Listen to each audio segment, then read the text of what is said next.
Aujourd'hui, nous allons vous présenter comment les assureurs présentent l'impact financier des risques de transition sur leur portefeuille d'investissement.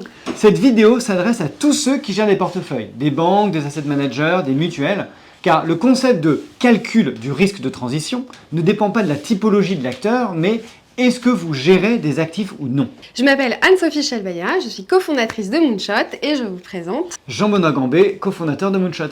Donc on va vous présenter comment les investisseurs quantifient le risque de transition. Pour ça, on va vous montrer des chiffres et ça pourra vous donner plein d'idées sur la façon dont vous pourriez quantifier vos propres risques de transition. Alors, vous allez voir, on va être un petit peu critique, un peu taquin avec ces 8 acteurs qu'on a sélectionnés. Mais sachez qu'on les a sélectionnés parce qu'en fait, ce sont des exemples à suivre. Oui, on les aime. Ces acteurs ont l'habitude de très bien présenter les choses, de faire un travail de qualité, et c'est pour cela qu'on les prend en exemple. On s'est dit, allons voir ce que font les bons élèves. Et sachez aussi qu'une très grande majorité d'acteurs ne quantifient pas du tout les risques de transition, donc au moins, même si on est taquin, comme il a dit, ces 8 acteurs essaient de se prêter à l'exercice imposé par la réglementation. Et puis pour tous ceux qui nous écoutent sur le podcast et qui n'ont pas la chance de voir nos merveilleux slides, les 8 acteurs qu'on a sélectionnés sont donc Generali, Abeille, Allianz, AXA, la Caisse des dépôts, Cardif, CCR et Matmut. Commençons tout de suite par vous montrer les résultats de l'évaluation des risques de transition sur les portefeuilles.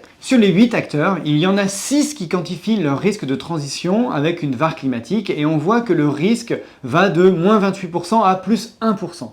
C'est assez disparate quand même. On va vous expliquer pourquoi. Donc maintenant, rentrons dans les détails. Et commençons par Generali, qui décrit et montre très précisément les résultats de l'impact du risque de transition sur ses portefeuilles. Generali utilise différents scénarios climatiques et récapitule les résultats de l'impact financier sur ses portefeuilles sur ses tableaux. Commençons par le tableau en bas à droite, qui représente un scénario sans transition. S'il n'y a pas de transition, c'est-à-dire pas de politique de transition, pas de réglementation, pas de taxe carbone, etc., on dépasse les 2 degrés en 2100. Mais dans ce cas-là, le risque de transition est nul et par conséquent, l'impact du risque de transition sur les portefeuilles est quasi nul à horizon 2025, 2030 et 2050. Regardons maintenant les résultats de l'impact d'une transition retardée. Dans ce cas-là, ça signifie que les politiques publiques sont mises en place après 2030 et de manière un peu brutale. Cela implique que le risque de transition est faible en 2025 et en 2030 et élevé après 2030. Vous voyez les résultats. Donc l'impact financier est nul en 2025 et en 2030, mais beaucoup plus important en 2050. On voit que l'estimation de la perte en 2050 est de 2,4%. Ça veut dire concrètement que dans le cas d'une transition retardée, Generali considère, ou d'après les calculs de Generali, les portefeuilles perdraient 2,4% à horizon 2050. Et si on vous remontre le tableau en entier, on le voit ici, Generali produit cette analyse sur 6 scénarios. Alors 6 scénarios, c'est beaucoup comparé à ce que font les autres acteurs, vous allez le voir. Generali est aussi très transparent sur les horizons. Vous le verrez, habituellement, il n'y a qu'un seul horizon, soit 2030, soit 2050. Generali en disclose 3. Ce qu'on peut dire sur ce qui a été fait, c'est qu'on aurait pu aller un petit peu plus loin en ayant les pertes par secteur d'activité et par scénario. On verrait par exemple que le secteur du transport perd X% à horizon 2030 avec le scénario net zéro et Y% à horizon 2030 avec le scénario au-dessus de 2 degrés. Regardons ce qu'a publié AXA dans son rapport article 29 de 2023 concernant le risque de transition. Bon, habituellement AXA est le premier de la classe en termes de reporting, mais avec le risque de transition, c'est un peu l'exception qui confirme la règle. Ce qu'ils font est très bien, mais on s'attendait à un petit peu plus de détails de leur part. Donc AXA propose 2 choses. Le premier, c'est la proportion de leur portefeuille qui est exposée au risque de transition. Ils utilisent une méthodologie qui s'appelle CPRS, Climate Policy Relevant Sectors. Et cette méthodologie consiste à identifier toutes les entreprises dont le revenu pourrait être affecté dans le cadre d'une transition désordonnée vers une économie bas carbone. Sur la base des codes NAS des entreprises, AXA a mappé toutes les entreprises de son portefeuille et le résultat est 24%. C'est-à-dire que 24% du portefeuille d'AXA France Vie est exposé à des industries et des entreprises affectées par le risque de transition. AXA considère que cette exposition de 24% est contenue, mais ne compare pas vraiment ce chiffre à un benchmark, donc on ne peut pas vraiment, en tant que lecteur, s'assurer finalement que ce risque est contenu et c'est un petit peu dommage. La liste des secteurs n'est pas non plus publiée, ça aurait été quelque chose que AXA aurait pu faire, mais la méthodologie CPRS est publique, donc vous pouvez retrouver la liste des secteurs exposés fortement par rapport à CPRS. Ensuite, AXA publie aussi 2 autres chiffres qui ressemblent fortement à des VaR climatiques, même si AXA ne mentionne pas spécifiquement le terme VaR climatique dans le rapport.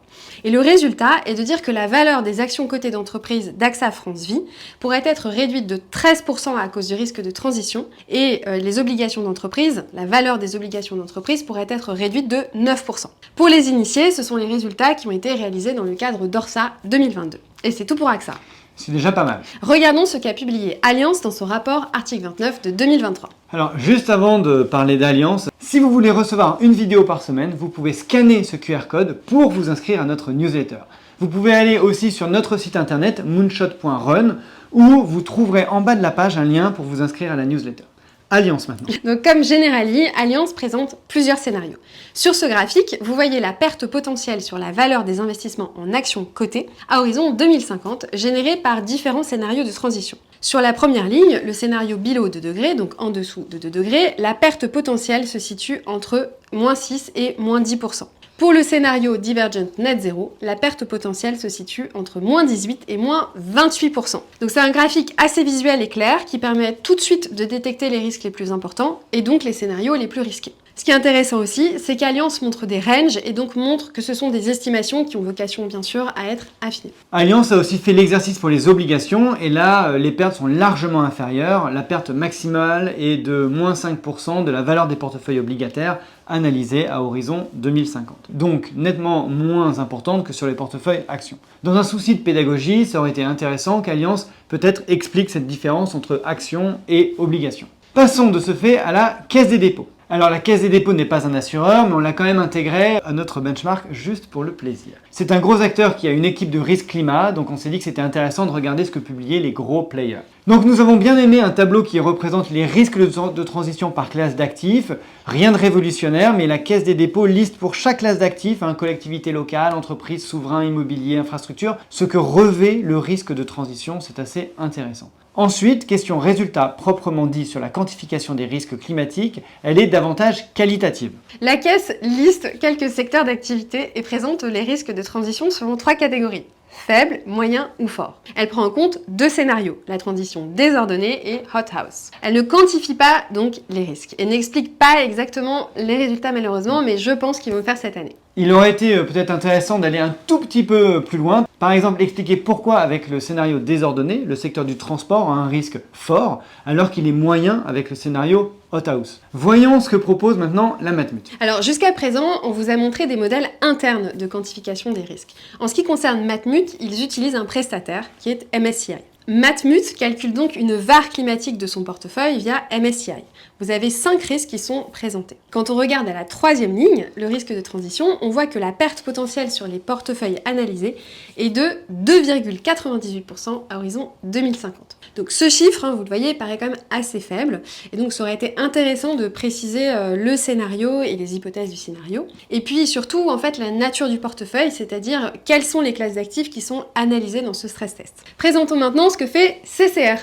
Alors, je suis très content de présenter CCR car ils ont présenté les choses d'une manière assez différente et assez détaillée. Ici, on vous présente le stress test ordonné. Mais le stress test désordonné se présente exactement de la même façon, il y a juste les chiffres qui changent. Donc dans ce tableau, CCR présente le poids de chaque secteur dans son portefeuille et à côté, le choc que la transition ordonnée, ici, aurait sur la valeur des actifs du secteur. Donc si on prend le secteur des énergies fossiles, on voit qu'il représente 2,15% du portefeuille de CCR et que la perte, ou alors le choc dans le cas d'une transition ordonnée, est de 22,84%, ce qui veut dire que ça a un impact total sur le portefeuille de moins 0,49%. En 7e ligne du tableau, si on reprend un autre exemple, on voit que CCR est exposé à 5,46% au secteur du transport et qu'il gagnerait 1,08% dans le cas d'un scénario ordonné, ce qui ferait un gain de 0,06% pour le portefeuille de CCR. CCR précise que les chocs proviennent de 5 facteurs. Le niveau d'ambition de la politique de réduction des gaz à effet de serre, le modèle utilisé, l'horizon de temps, le pays de l'émetteur et le secteur d'activité. Dans le cas d'une transition ordonnée, le portefeuille de CCR gagnerait à peu près 1%. Et vous ne le voyez pas ici, mais gagnerait plus 0,58% dans le cas d'une transition désordonnée. Alors évidemment, ces résultats positifs nous ont un petit peu interrogés. On calcule un risque de transition et en fait on dit que c'est un gain. Bizarre, non. En fait, CCR les met en perspective. CCR précise qu'avec cette méthodologie, l'indice obligataire zone euro perd 0,11% et l'indice action zone euro perd 1,48%, ce qui est plus en ligne avec les chiffres qu'on a vus précédemment. Le fait d'être aussi transparent sur les chocs et les secteurs est vraiment une très bonne pratique. Et ça aurait été encore plus intéressant de voir ce tableau, mais en ajoutant le poids et les chocs de l'Eurostoxx par exemple, pour comprendre si finalement c'est l'allocation d'actifs qui avantage CCR à avoir finalement un résultat positif. Est-ce que CCR est très sous-pondéré aux énergies fossiles par exemple, ou est-ce que c'est la sélection des actifs qui explique les meilleurs résultats de CCR? Et pour info, c'est Secantis qui a aidé CCR à réaliser cette analyse. Présentons maintenant les résultats d'Abeille. Abeille a développé un modèle interne de quantification du risque de transition. Elle présente un scénario de transition, celui d'une transition désordonnée du NGFS, donc un scénario de référence pour ceux qui connaissent. On voit sur le tableau que l'impact d'une transition désordonnée sur le portefeuille analysé est estimé à 1,32%. Donc c'est un chiffre aussi qui paraît assez faible, mais qui dépend évidemment de la composition du portefeuille qui n'est pas précisée ici. Enfin, terminons par Cardif. Cardif, c'est un exemple intéressant car c'est une autre méthodologie qui utilise une taxe carbone. Pour modéliser le risque de transition, Cardif fait l'hypothèse d'une taxe carbone introduite dans l'économie. Les entreprises qui sont capables de payer cette taxe sont moins risquées que celles qui ne le peuvent pas. Alors, comment est-ce qu'on évalue les entreprises qui sont capables de payer ou non? Eh bien, on regarde le niveau d'EBITDA par rapport au montant de la taxe carbone à payer.